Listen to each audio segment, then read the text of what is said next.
नमस्कार, म रुबिना आचार्य। Facebook live मार्फत जोडिने सिलसिलामा हामीले विभिन्न जनचेतनामूलक कार्यक्रमहरू लिएर उपस्थित भइरहेका छौँ। जनस्वास्थ्यलाई प्रवर्धन गर्नु नै हाम्रो मूल उद्देश्य हो। सोही कार्यलाई निरन्तरता दिँदै आज पनि हामी फरक विषय लिएर उपस्थित भएका छौँ र आज हामीसँग जोडिनु भएको छ चितवन मेडिकल कलेजको डायबिटिज, थाइरोइड र हर्मोन रोग विशेषज्ञ डाक्टर अनिल कुमार शाह सर। नमस्कार, धन्यवाद। सरलाई मैले कार्यक्रममा स्वागत गर्न चाहेँ। सर, जस्तो यो चितवन मेडिकल कलेजमा पहिलो पटक हैन, चितवनमै एउटा नयाँ सेवा जस्तो इन्डोक्राइनोलोजी सेवा हामीले सञ्चालनमा ल्याएका छौँ। यो सेवा आफैमा एउटा नयाँ जस्तो पनि भयो हैन, पहिलोचोटि भनिसकेपछि नयाँ अवश्य पनि भयो। यो सेवालाई लिएर चाहिँ आम मानिसहरूमा विभिन्न किसिमका जिज्ञासाहरू हुन सक्छन्। सेवाग्राहीहरूले बुझ्नुपर्ने जान्नुपर्ने विषयवस्तुहरू विभिन्न हुन सक्छन्। त्यही भएर यो इन्डोक्राइनोलोजी र मेटाबोलिजम भनेको के हो, यो कस्तो विषय हो हैन, यो विषय अन्तर्गत पर्ने रोगहरू के हुन्, अलिकति प्रष्टीकरण पारिदिनुको लागि म अनुरोध गर्न चाहन्छु।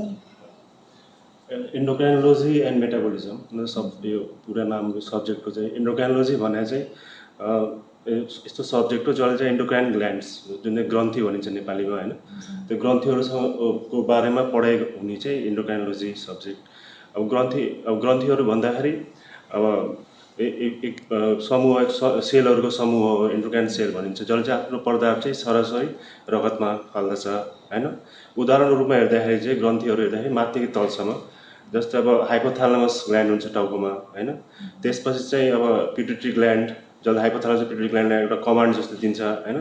पिट्युटरी ग्ल्यान्ड चाहिँ मास्टर ग्ल्यान्ड पनि भनिन्छ। अनि त्यो मास्टर ग्ल्यान्डले चाहिँ अब बाँकी शरीरको ग्ल्यान्डहरू अथवा ग्रन्थिहरूलाई चाहिँ एक तरिका कन्ट्रोल गर्छ हैन, स्टिमुलेट गर्छ, स्टिमुलेटिङ हर्मोनहरू प्रोड्युस गर्छ। त्यसैले अब त्यो तलतिर आउँथ्यो थाइरोइड ग्ल्यान्ड, एउटा गुरुत्वपूर्ण एउटा इम्पोर्टेन्ट ग्ल्यान्ड हैन। त्यसपछि त्यसको वरिपरि पाराथाइरोइड ग्ल्यान्ड भन्ने हुन्छन् हैन। त्यसपछि आउँछ तलतिर प्यानक्रियास, जसको चाहिँ अब डायबिटिस साथ जोडिएको छ त्यो चाहिँ। त्यसपछि अझै तल आउँदाखेरि गोनाइड्स भन्छन्, जस्तो यौनाङ्ग अब अन्डकोश अथवा पुरुषकोलाई अनि महिलालाई चाहिँ ओभरी भनिन्छ। यो सबै एउटा ग्ल्यान्डलाई कभर गर्ने सब्जेक्ट इन्डोक्राइनोलोजी हो हैन। सँगै चाहिँ मेटाबोलिजम भनिन्छ। मेटाबोलिजम चाहिँ अब कस्तो भन्दाखेरि अब जुन हामी कुराहरू खान्छौँ हैन, खानेपछि एउटा शरीरमा प्रक्रिया हुन्छ, क्याटाबोलिजम एनाबोलिजम भनिन्छ हैन।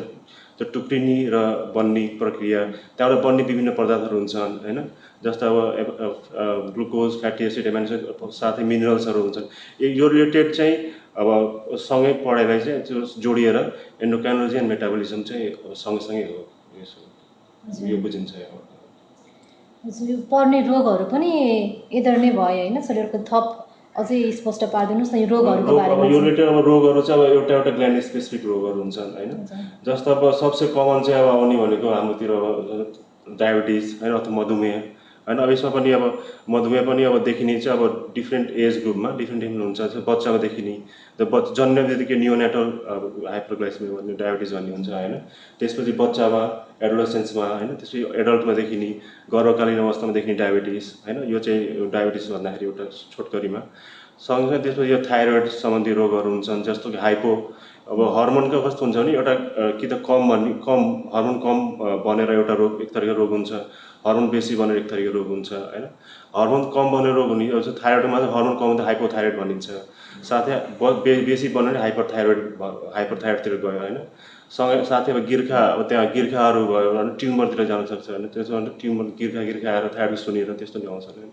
साथै अब पाराथाइरोइडको वरिपरि, यसको थाइरोइडको वरिपरि पाराथाइरोइड हुन्छ। पाराथाइरोइडमा चाहिँ तपाईँको समस्या भयो भने त्यस्तो क्याल्सियमको समस्याहरू हुन्छ हैन, क्याल्सियम कम हुने अथवा क्याल्सियम बेसी हुने हैन, यस्तो।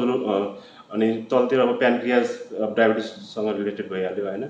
अब तलतिर यो अब पुरुष यौनाङ्गमा समस्या भयो भने टेस्टिस गोनाइडमा हर्मोन कम हुने, अन्त हाइपोगोनाइडिजमतिर जान्छ हैन। त्यसमा अब सेक्सुअल डिसफङ्क्सन भन्ने हुन्छ हैन। सेक्सुअल डिसफङ्क्सन भन्नाले अब यौन इच्छा कम हुने अथवा हैन, त्यस्तो। महिलामा अब त्यो ओभरीको हर्मोन कम हुने, अब उमेरभन्दा अगाडि नै महिनावारी रोकिने हैन, त्यस्तो समस्याहरू। तपाईँ यस्तो समस्याहरू देखा पर्यो। हजुर, सरले भर्खरै हर्मोनको पनि कुरा जोड्नुभयो होइन, थाइरोइडको पनि कुरा जोड्नुभयो। यो हर्मोन सम्बन्धी समस्या भएको व्यक्तिहरूमा चाहिँ के कस्तो लक्षणहरू देखिन्छन्? लक्षणहरू देखिने अब जस्तो डायबिटिज, अब सुरुमा डायबिटिजदेखि सुरु गर्दाखेरि चाहिँ डायबिटिजमा अब बच्चामै अब जन्मने साथ आयो भने चाहिँ एउटा चाहिँ सुरुमै अब जन्डिस हुने होइन, अनि त्यसपछि पानी अब इमर्जेन्सी कन्डिसन लिएर धेरै आउन सक्छ। जस्तो डायबेटिक किटोसिडोसिस भनिन्छ एउटा टर्म छ होइन, त्यसमा चाहिँ अब बेसी पानी तृष्णा लाग्ने, भोक बेसी लाग्ने होइन, ओजन कम हुँदै जाने।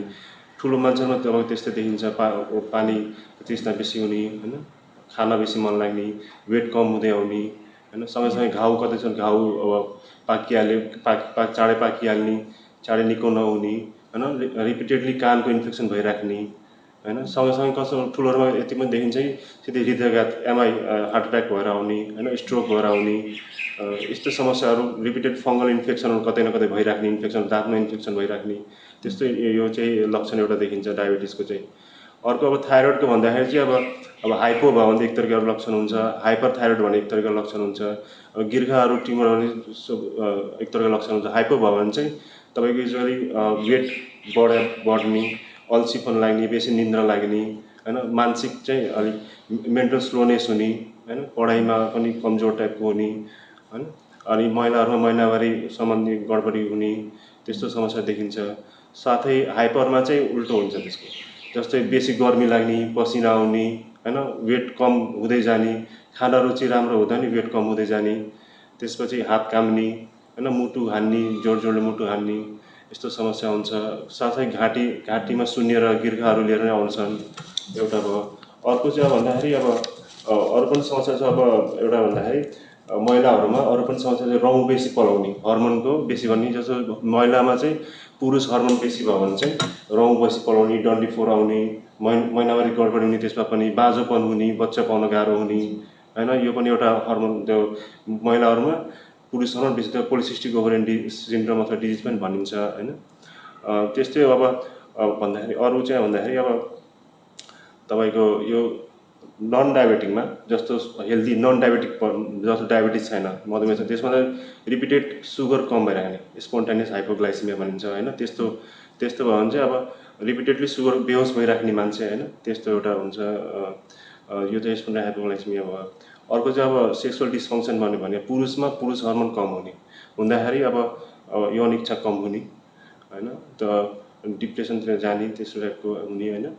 त्यसपछि अनि महिलामा हड्डी खिइने, बेसी क्याल्सियमको त्यो भयो भने हड्डी खिइने, हड्डी बारम्बार भाँचिने होइन, हड्डी बाङ्गिने, रिकेट्स भनिन्छ होइन, हड्डी सुनिने, ओस्टियोमालासिया, त्यस्तो टाइपको समस्या, बारम्बार पत्थरी हुने किडनीमा होइन, यस्तो समस्याहरू लिएर आएर हुन्छन् एन्डोक्राइन रिलेटेड पेसेन्टहरू। जी सर, जस्तो अब तथ्याङ्कको कुरा गर्नुपर्दा पनि होइन, 100मा 10% जस्तोलाई चाहिँ अब थाइरोइड देखिन थालेको छ नेपालमा, 100मा अब 4%लाई डायबिटिज देखिन थालेको छ होइन। यो अब ग्लोबल कन्टेक्स्टमा पनि, नेपालको कन्टेक्स्टमा पनि इन्क्रिजिङ ट्रेन्डमा छ भनौँ न यो रोगहरू। अब यी रोगहरूलाई जाँच्ने एउटा छुट्टै आफ्नै विधि, एउटा होइन छुट्टै विधि पनि एउटा आफ्नै विधि जस्तो रूपमा स्थापना भएको, यो सञ्चालन भएको यो इन्डोक्राइनोलोजी विषयको आवश्यकता चाहिँ तपाईँले नेपालमा कतिको महसुस गर्नुभएको छ? पहिला नेपालमा चाहिँ अब थाइरोइड समस्या चाहिँ पहिलेदेखि नै एकदम बेसी छ होइन। पहिला चाहिँ नेपालमा चाहिँ जस्तो हाइपोथाइरोइड, आयोडिन डेफिसियन्सीले बेसी हुन्थ्यो।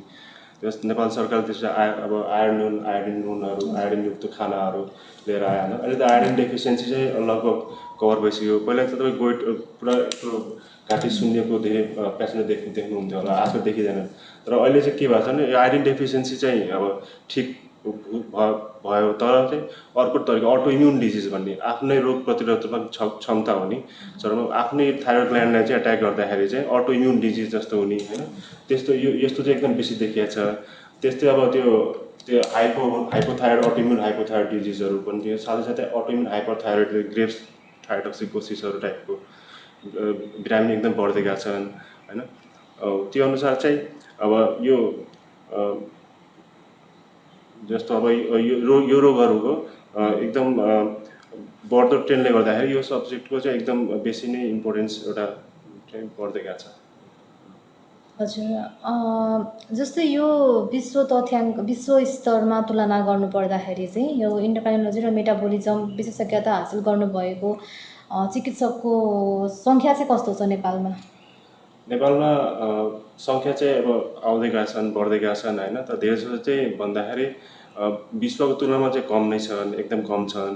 अनि त्यसमा पनि भएको चाहिँ काठमाडौँ क्यापिटल सिटीमा भ्यालीमै केन्द्रित भएको छन् होइन। भ्याली बाहिर चाहिँ न्यून भन्दाखेरि हुन्छ होइन। हजुर त्यही त अब यो सञ्चालनमा आएको छ चितवन मेडिकल कलेजमा होइन। अब यो विषय यो इन्डोक्राइनोलोजी सेवा अन्तर्गत चाहिँ कस्तो कस्तो सेवा सुविधाहरू चाहिँ हामीले सेवाग्राहीहरूलाई चाहिँ प्रदान गर्दै आएका छौँ? अब यो सेवाहरू चाहिँ यहाँ अब थुप्रै छन् होइन, अगाडिदेखि भएको। जस्तो एउटा चाहिँ सुविधा सम्पन्न ल्याब चाहिने हो होइन। यो एन्डोक्राइन प्र्याक्टिस गर्नलाई चाहिँ सेवा सुविधा ल्याबको हुनु चाहिँ एकदम जरुरी छ, राम्रो ल्याब होइन। त्यो चाहिँ अगाडिदेखि छ यहाँ। लगभग हर्मोन रिलेटेड सबै टेस्टहरू चाहिँ हुन्छन् यहाँ होइन। सँगै चाहिँ अब यसमा चाहिँ अब अर्को चाहिँ अब न्युक्लियर मेडिसिन पनि अब नयाँ त्यो इस्टाब्लिस हुन लाग्छ होइन। न्युक्लियर मेडिसिन चाहिँ चाहिने कुरा हो होइन। थाइरोइड रिलेटेड अब हर्मोन उयो चिकित्सा गर्नलाई चाहिँ न्युक्लियर मेडिसिन चाहिने एकदम होइन। त्यसमा कति टेस्टहरू हुन्छन् होइन। थाइरोइड स्क्यान भनिन्छ, रेडियोएक्टिभ अपटेक स्क्यान भनिन्छ, अथवा त्यो रेडियोएक्टिभ एब्लेसन भन्ने हुन्छ। त्यो अरू सबै स्पेक्सिटी चाहिँ आइसकेको छ होइन। सिस्टमिक स्क्यानहरू अरू थुप्रै तरिका स्क्यानहरू चाहिन्छ, जुन चाहिँ चाहिन्छ न्युक्लियर मेडिसिन रिलेटेड, त्यो चाहिँ इस्टाब्लिस हुँदैछ यहाँ चाहिँ। अर्को चाहिँ अब जस्तो अब हर्मोन रिलेटेड चाहिँ अब धेरै समस्याहरूमा चाहिँ बाझोपन पनि देखिन्छ। यहाँ चाहिँ फर्टिलिटी सेन्टर अगाडिदेखि इस्टाब्लिस छ। अनि यो चाहिँ तपाईँ एडभान्स जति इन्फर्टिलिटी हुन्छ, जति एडभान्स जति ट्रिटमेन्ट गर्न मिल्छ त्यो यहाँ चाहिँ भइरहेछ अगाडिदेखि। त्यो चाहिँ इक्सी भन्ने छ यहाँ, आइभिएफ छ, आइयुए छ। इक्सी भन्ने इन्टरसेप्टिभ स्पर्म इन्जेक्सन चाहिँ एउटा अलमोस्ट एउटा एडभान्स जो चाहिँ त्योभन्दा अगाडिको चाहिँ अहिलेसम्म चाहिँ ट्रिटमेन्ट चाहिँ इस्टाब्लिस भएको छैन जस्तो। त्यो चाहिँ अलरेडी यहाँ छ होइन। त्यो चाहिँ भइरहेको छ चितवन मेडिकलमा। त्यो एउटा राम्रो छ यहाँ चाहिँ। जस्तो हामीले अब यो इन्डोक्राइनोलोजी मा सेवा पुर्याउने सिलसिलामा क्रममा चाहिँ के कस्तो समस्याहरू चाहिँ हजुरले भोग्नु भएको छ चितवन मेडिकल कलेजमा, र भावी दिनमा चाहिँ के कस्तो योजनाहरू छन् सुधारमा सेवाहरूमा चाहिँ थप सुधार ल्याउनको लागि? अर्को चाहिँ अब सुरु मैले अघि भनिहालेँ, एउटा चाहिँ तपाईँको डायग्नोसिस। यसमा इन्डोक्राइन प्र्याक्टिस गर्दाखेरि डायग्नोसिस गर्न एकदम गाह्रो होइन। डायग्नोसिस गर्न चाहिँ ल्याब एकदम राम्रो हुनुपर्छ, ल्याब सुविधा आधुनिक तरिकाको हुनुपर्छ। अर्को चाहिँ त्यो न्युक्लियर मेडिसिन चाहिँ एकदम चाहिने कुरा हो। त्यो एउटा च्यालेन्ज चाहिँ अहिले इस्टाब्लिस हुँदैछ, त्यो पनि भविष्यमा हुन्छ नै। अर्को चाहिँ अब यसमा चाहिँ जस्तो डायबिटिज पेसेन्ट हेर्दाखेरि त्यो पेसेन्ट एजुकेटेड हुनु, पेसेन्ट एजुकेसन चाहिँ एकदम च्यालेन्ज हो। पेसेन्ट एजुकेटेड भएन भने चाहिँ डायबिटिज कन्ट्रोल गर्न चाहिँ एकदम गाह्रो कुरा। त्यो पेसेन्टलाई एजुकेट गर्नु, त्यो डायबिटिज एजुकेसन प्रोग्रामहरू लिएर आउनु होइन, डायबिटिज एजुकेसन क्लासहरू चलाउनु, त्यो चाहिँ भावी एउटा भविष्यमा गर्न सक्यो भने चाहिँ एकदम राम्रो हुन्छ होइन। त्यो अनि त्यही त अब चितवनमा पहिलो सर्भिसको रूपमा आएको छ, यो सञ्चालन भएको छ इन्डोक्राइनोलोजी सर्भिस होइन चितवन मेडिकल कलेजमा। अब विश्व स्तरमै तुलना गर्नुपर्दा पनि अब विशेषज्ञता हासिल गर्नुभएको यो विधामा नेपालमा अलिकति अब कमै जस्तो देखियो, भर्खर आउँदै हुनुहुन्छ भनौँ न होइन। यो अवस्थामा चाहिँ हजुरलाई चाहिँ अब यसरी सञ्चालन गर्नुपर्दा थप जिम्मेवारी र थप चुनौतीहरू चाहिँ के कस्ता हुन सक्छन्, कस्तो कस्तो चुनौतीहरू चाहिँ सामना गर्नुपर्ने हुनसक्छ, र थप जिम्मेवारी अब काँधमा आएको छ होइन, यसको बारेमा चाहिँ के भन्न चाहनुहुन्छ? चुनौतीमा चाहिँ एउटा अझै ल्याबहरूलाई स्ट्यान्डर्डाइज गर्दै जाने होइन। टेस्टहरू चाहिँ राम्रो गर्ने यो चुनौती हो। अर्को एउटा चुनौती अघि भने पेसेन्ट एजुकेसन गर्ने, पेसेन्ट एजुकेटेड गर्ने, यो चाहिँ एकदम ठुलो चुनौती हो। पेसेन्ट एजुकेटेड भएन भने चाहिँ तपाईँको लगभग यो डायबिटिज कन्ट्रोल गर्न एकदम गाह्रो कुरा हो होइन। अनि त्यसपछि चाहिँ अब डायबिटिज क्लास जुन अघि भने डायबिटिज क्लास सञ्चालन गर्नु होइन, त्यो एउटा चुनौती जुन कुरा हो। सबलाई एजुकेट गर्न सक्नु। हजुर हामी कार्यक्रमको अन्त्यमा आइसकेका छौँ। जानुभन्दा अगाडि हाम्रो दर्शकहरूसम्म पुर्याउनु पर्ने केही थप कुराहरू छन् वा छुटेका कुराहरू केही छन् भने चाहिँ राख्न सक्नुहुन्छ सरले। अब चितवन मेडिकल कलेजमा दर्शकलाई म भन्न चाहन्छु कि चितवन मेडिकल कलेजमा चाहिँ डायबिटिज, हर्मोन र थाइरोइड सम्बन्धी यो सुविधा चाहिँ सुचारू छ होइन, जुन चाहिँ पहिला थिएन होइन। यहाँ चाहिँ लगभग हामी सबै रोगको हर्मोन सम्बन्धी सबै समस्याको चाहिँ डायग्नोसिस साथै म्यानेजमेन्ट होइन र लास्ट म्यानेजमेन्टसम्म चाहिँ दिन सक्षम छौँ अब चाहिँ यहाँ। त्यही भएर बिरामीहरू चाहिँ आफ्नो त्यो आफ्नो समस्याहरू लिएर यताउति भौतारिँदै हुँदैन, चितवन मेडिकल कलेज चाहिँ आउँछ। हामीलाई सुनेर साथ दिनुभएकोमा सम्पूर्ण महानुभावहरूलाई चाहिँ म धन्यवाद दिन चाहन्छु। हामी आगामी दिनहरूमा पनि यस्तै कार्यक्रमहरू लिएर उपस्थित हुने नै छौँ। नमस्ते।